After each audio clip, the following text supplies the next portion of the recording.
Сегодня будем говорить про Путина и Трампа на Аляске. Перед началом только объявление для моих подписчиков из Беларуси. Там суд меня признал экстремистом. Теперь, если силовики местные найдут на вашем устройстве подписку на меня, на вас могут завести уголовное дело. Если ездите в Беларусь, неважно какое у вас гражданство, лучше отпишитесь и не смотрите видео в общественных местах там. Ну а для всех остальных, наоборот, подпишитесь. Неизбежные в таких ситуациях волны отписок снижают показ видео для других зрителей. В России быть подписанным на меня по-прежнему не запрещено никаким законом, в других странах тем более. Главная новость, с которой закончился вчерашний день: Дональд Трамп объявил, что встретится с Владимиром Путиным ровно через неделю, 15 августа, в США, на Аляске. Это самый поразительный твист самой странной недели переговорного процесса за всю войну. Целую неделю все, кому не лень, от Дональда Трампа и Марко Рубио до издания Bloomberg и премьер-министра Польши, делали заявления и цитировали разные источники, подтверждающие, мол, мир вот-вот наступит. У кого-то война может быть закончена скорее раньше, чем позже, у кого-то уже все обо всем договорились, кто-то заявлял, что Путин с Трампом вот-вот встретятся, другие говорят, что если встретятся, то на троих с Зеленским. То Трамп говорил, что переговоры Путина с Уиткофом завершились как никогда замечательно, то тут же вдруг вводит тариф против Индии и грозит новыми санкциями в дни окончания самого последнего дедлайна. То авторитетные источники говорят, что встречи готовятся в Эмиратах, то на самом деле не готовятся, а от Путина ждут каких-то встречных шагов. То Путин обещает Трампу перемирие в воздухе, но не на земле. То готов к обмену территориями и остановке войны на этих условиях. То Путин не хочет злить Трампа, но на уступки идти не готов.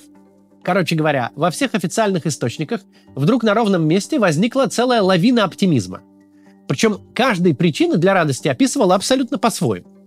Такое ощущение, будто всю мировую политическую элиту сводили на один и тот же фильм, но каждому показали по одной минуте. Причем каждому свою. А остальной сюжет они додумали сами. У кого-то получился ужастик, у кого-то романтическая комедия, а показывали вообще список Шиндлера.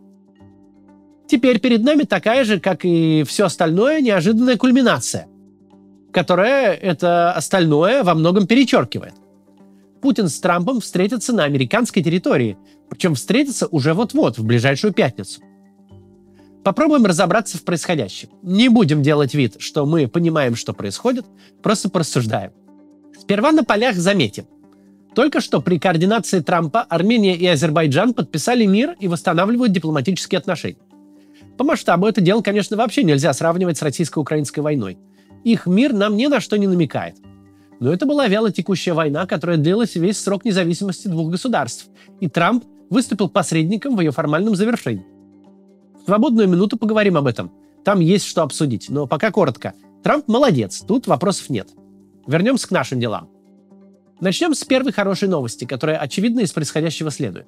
Скорее всего, эта встреча закончится чем-то реальным, каким-то реальным результатом. Это не телефонный разговор, не бенефис совершенно бессмысленных персонажей, вроде Мединского в Стамбуле. Это встреча, в которую Трамп максимально медийно вкладывается. Это личная встреча Путина с Трампом, которая пройдет на территории Соединенных Штатов и уже анонсирована как нечто эпохальное. К ней будет максимальное внимание. Можно предположить, что если бы у Трампа не было никаких четких обещаний, то вряд ли бы такая встреча могла бы случиться. Вряд ли такое может здесь получиться, что он снова выйдет к прессе и скажет: «Мы чудесно провели время, поговорили о детях и внуках, договорились создать лигу по гольфу на льду». А тут спустя 2 часа после этого в очередной жилой дом в Киеве прилетает российская ракета, выставляя Трампа верховным галактическим простофилей. Все-таки на дворе не февраль месяц.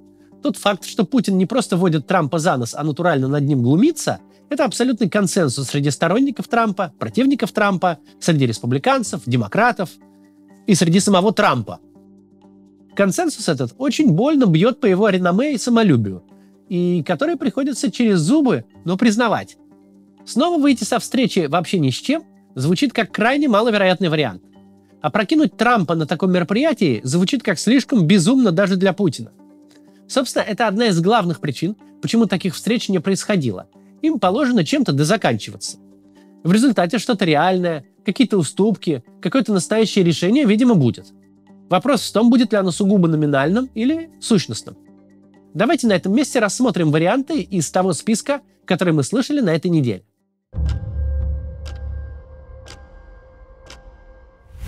Первый вариант, о котором мы слышали чаще, чем о других, это воздушное перемирие. Взаимный с Украиной отказ от ударов вглубь территории друг друга. Звучит довольно логично. По всей видимости, больше всего Трампа бесит заголовки об очередных ударах по мирным жителям. Он об этом прямо заявляет и вряд ли кривит душой. Дескать, я так хорошо говорю с Путиным, а потом прихожу домой, и Мелания рассказывает о новом массированном ударе по Киеву. Воздушный террор Украины – чистое варварство, абсолютно бессмысленное с военной точки зрения. Это варварство препятствует любым переговорам, разговорам и уступкам. Очень сложно разговаривать с людоедом прямо во время того, как он публично поедает людей. К тому же удары Украины вглубь российской территории тоже, мягко говоря, не бесплатно Путину обходятся. Когда каждый день горят и взрываются склады боеприпасов, нефтеперерабатывающие заводы и нефтебазы, когда каждый день фигачат по военным и околовоенным предприятиям, все это, может быть, не наносит критического ущерба, но обходится дорого как экономически, так и политически. Сложно поддерживать всеобщее ощущение, что ничего не происходит и война никого не касается, когда одновременно по соседству что-то бахает, а потом бензин на заправке дорожает, а потом еще и самолет никуда не летит. В принципе, со всех сторон логично сойтись на таком варианте. Путин что-то Трампу дает, причем даже не виртуальное. Трамп, получается, реально спасает мирные жизни. Путин перестает выглядеть тем, кто просто так убивает людей, что дает повод часть санкций снять, например, и перестает получать по своей территории к тому же. При этом сама война идет как шла. Путин везде выигрывает и нигде не теряет. Трамп вроде как миротворец, хотя никакого мира нет и в помине. Звучит очень хорошо. Контраргумент к этому только один. Путин массу ресурсов инвестировал именно в воздушный террор.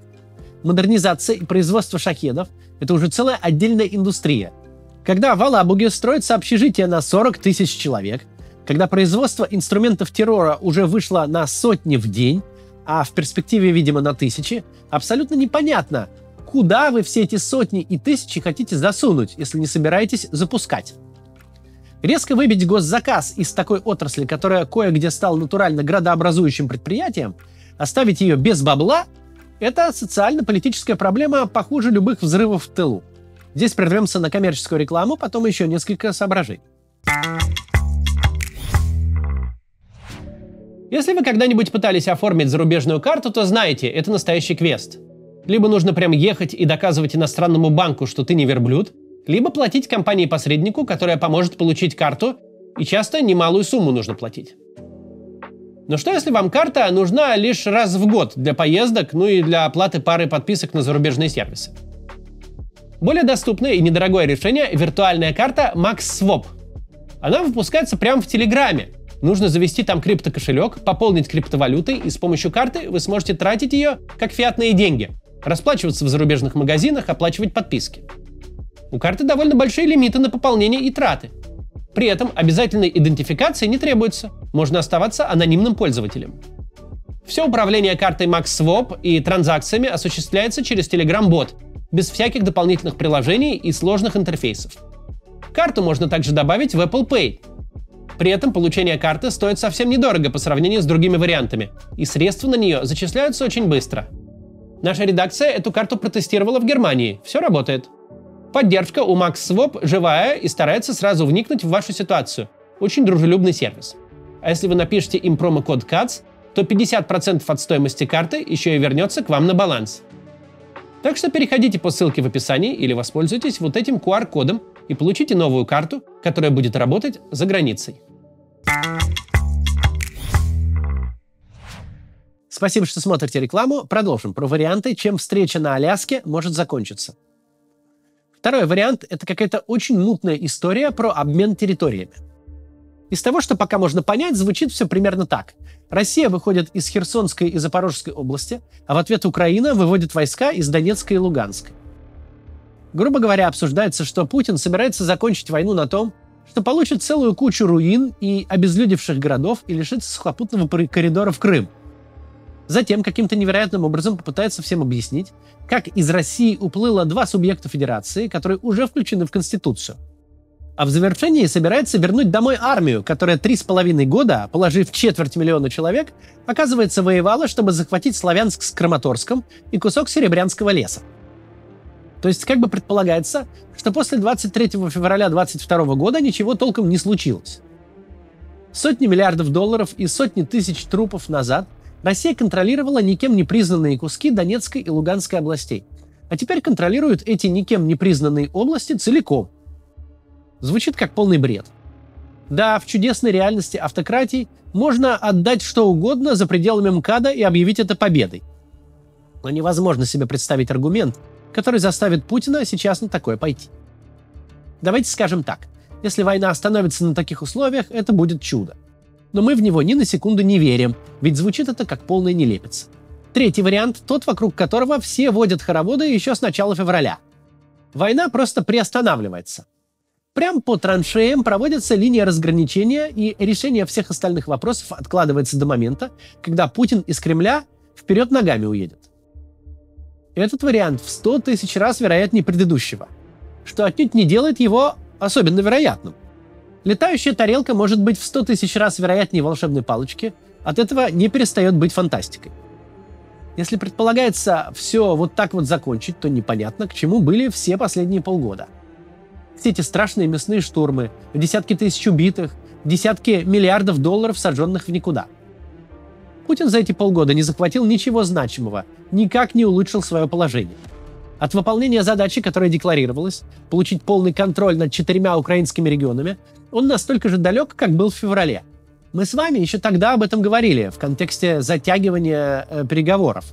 Мы говорили, если Путин гипотетически рассматривает возможность перемирия, то не существует причин затягивать. Временем ничего тут не выиграть. В обозримой исторической перспективе, в перспективе долгих лет, гораздо более долгих, чем война уже идет, ничего значимого уже не захватить. Донецкая область в административных границах, Херсон, Запорожье – это все чистейшая и ни на чем не основанная фантазия.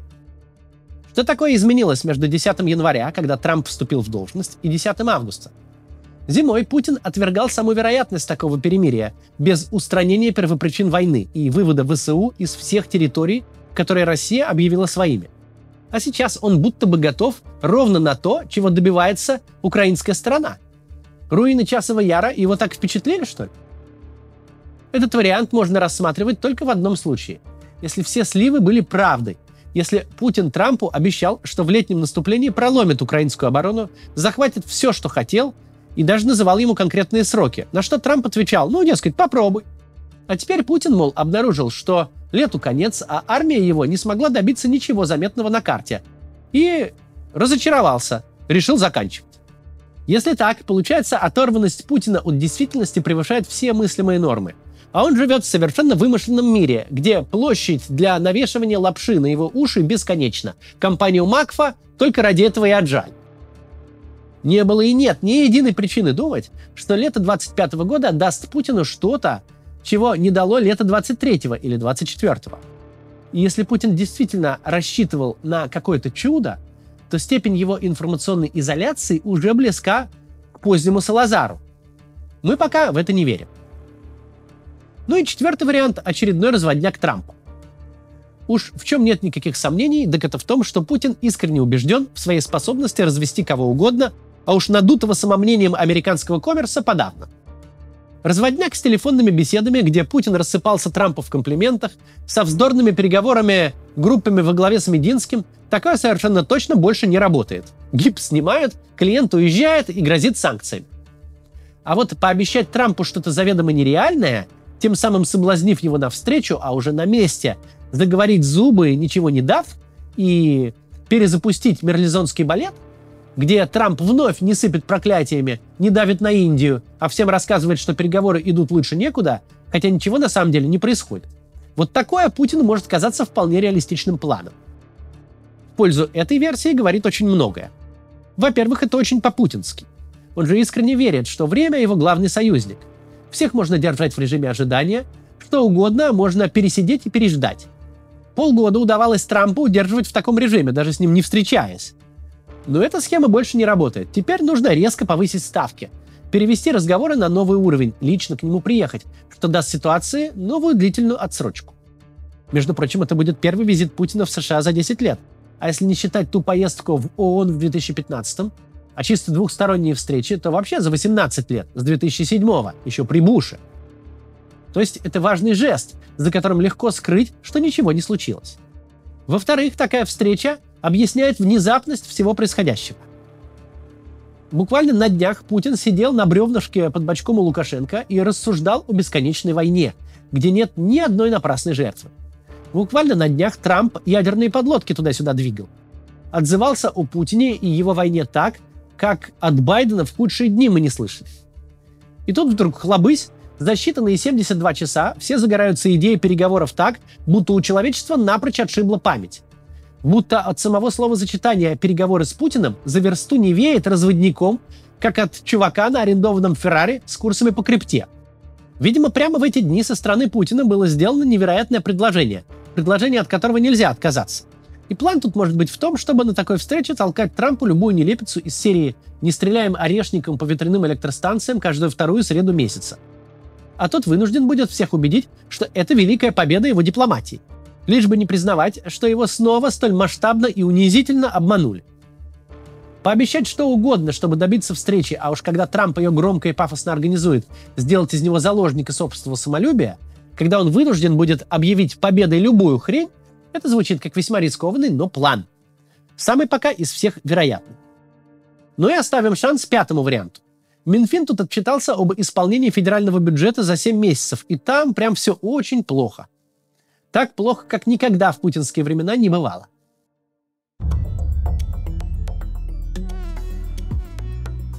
Напомню, федеральный бюджет принимали с дефицитом в 1,5 триллиона. Весной его поправили, увеличив дефицит до 3 триллионов. Теперь же оказывается, что на конец июля дефицит подбирается к 5 триллионам. То есть только за 7 месяцев дефицит уже превышает план, заложенный на весь год. В 3 раза. Дефицит прирастает с темпом более триллиона рублей в месяц. Если все пойдет в прежнем темпе, то год закончится с показателем бюджетного дефицита в 10 триллионов или в 5% ВВП.